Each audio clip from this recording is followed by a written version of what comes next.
11 agriculture unit for introduction to farm animals ዛሬ እንጀምራለን። አራት ሰብ ቶፒኮች አሉት በውስጡ farm animal species, animal production and its importance, እንዲሁም constraints in animal production and their mitigation strategies, finally animal production systems ማለት ነው። ዛሬ ኢንትሮዳክሽኑን ለማየት እንሞክራለን።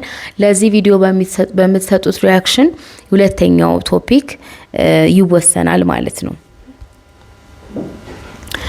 4.1 ፔጅ 56 ላይ ነው ያለው እናንተ ጋር ሁለት ብሬንስቶርሚንግ ጥያቄዎች አሉ። እሱን እያሰባችሁ ቆዩ።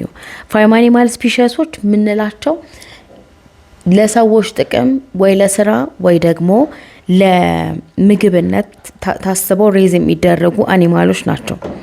ዶሜስቲኬሽን ማለት ደግሞ ኮንቨርሽን ኦፍ የዱር የነበረን ወደ ቤት ወደ አካባቢ ማምጣት ዶሜስቲኬሽን ይባላል። ዶሜስቲኬትድ አኒማሎች በጣም ለብዙ ጊዜ ተመርጠው ብሪድ ሲደረጉ የቆዩ ናቸው። ሰዎች በዚህ ላይ ትልቁን ድርሻ የተወጡበት ጊዜ አለ። ለምሳሌ ከ8000 እስከ 2500 ቢፎር ክራይስት ባሉት ጊዜያት እነዚህ ጉዳዮች ተከናውኗል። ሁለት ስፔሲፊክ ተርሞችን ዲፋይን ማድረግ ይኖርብናል፣ ስፒሺስ እና ብሪድ።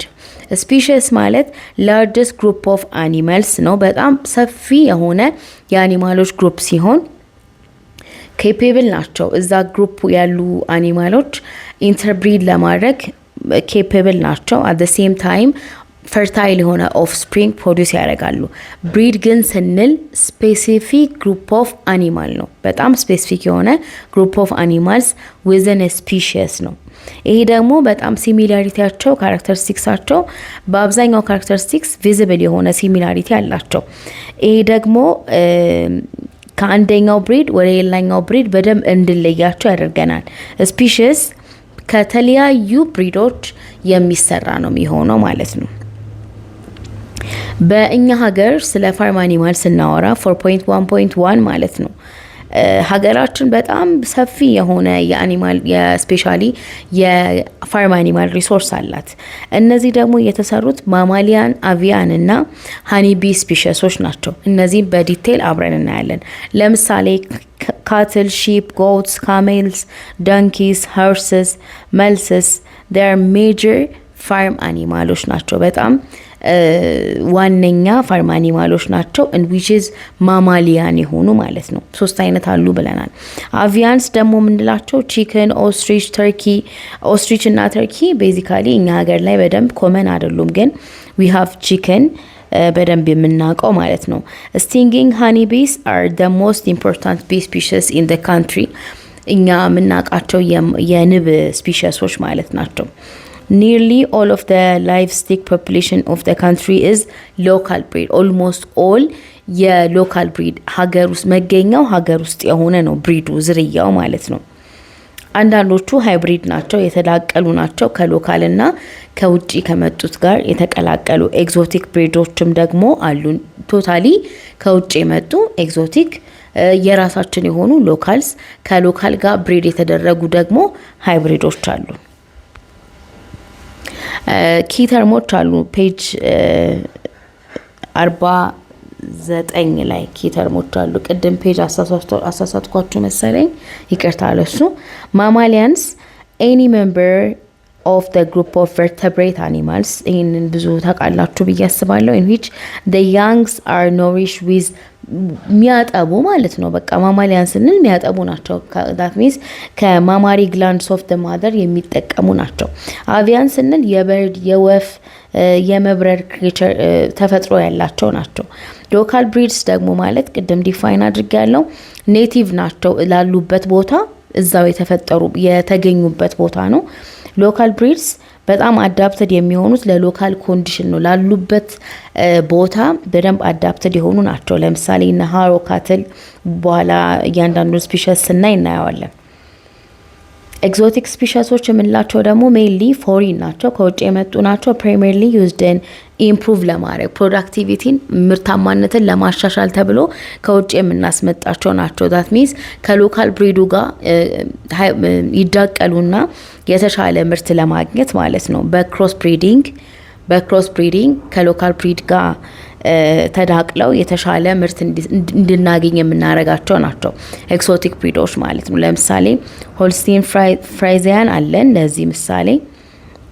ሃይብሪዶች ወይ ደግሞ ክሮስ ብሪድ የምንላቸው በሁለት ጄኔቲካሊ ዲፍረንት ፓረንት ላይን ባላቸው የሚመረቱ ወይ ደግሞ የሚወለዱ ናቸው።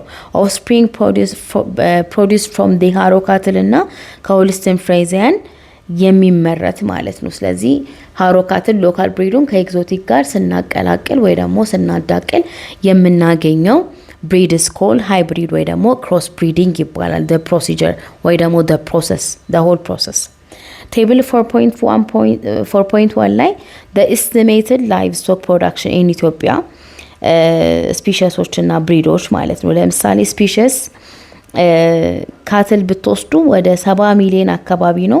ሎካል ብሪዱ 97000 ሲሆን ሃይብሪዱ 2.29% ነው። ይሄ ኤግዞቲኩ ደግሞ 0.31 ነው። ስለዚህ ኤግዞቲኩ በጣም ትንሽ ነው፣ ሃይብሪዱ ጥሩ ላይን ያለው ማለት ይቻላል። ሺፕ ዋን ወደ 42 ሚሊዮን ነው ቶታል ነምበሩ ሀገሪቱ ውስጥ ያለው። ይሄ ዳታ በ2021 ወይ ደግሞ 2013 በኢትዮጵያ ካላንደር የተሰበሰበ ዳታ ነው። ሎካል ብሪድ 99.52 ነው ፐርሰንቴጁ፣ ሃይብሪዱ 0.41 ነው። ያኛው ደግሞ ኤግዞቲኩ 0.08% ነው። ጎት 52 ሚሊዮን አካባቢ ቶታል ነምበር አለን። ከነዚህ ውስጥ ሎካሉ 99.9 ነው፣ ሃይብሪድ 0.05 and then the exotic one 0.05። የካሜል ዳታ አልተገኘም። የቺክን ግን 56 ሚሊዮን አካባቢ ቶታል ነምበር አለን። የ78.85% ሎካል ነው። 12.03ቱ ሃይብሪድ ነው። ኤግዞቲኩ ደግሞ 9.11 ነው። እነዚህ ዳታዎች የሚያሳዩን ምንድነው ምን ያህል አብዛኛው ያለን ስፒሸስ ሎካል ስፒሸስ እንደሆነ ማሳያው ነው። ስለዚህ ሃይብሪድ ላይ ገና በጣም እየተሰራ ነው። ካሉት ዳታዎች የቺክን ዳታ የተሻለ ሃይብሪድ አለው ማለት እንችላለን። ኢቨን the exotic ዋንም የቺክኑ የቀለለ ጥሩ የተሻለ ዳታ ቁጥር ያሳያል ማለት ነው። የቀጣዩን the topic which is the species cattle speciesዎች እንጀምራለሁ። ግን ይሄ ቪዲዮ ብዙ ላይክ ማግኘት አለበት። እንደ ጥያቄያችሁ ከሆነ ብዙ ላይክ ይገባዋል። thank you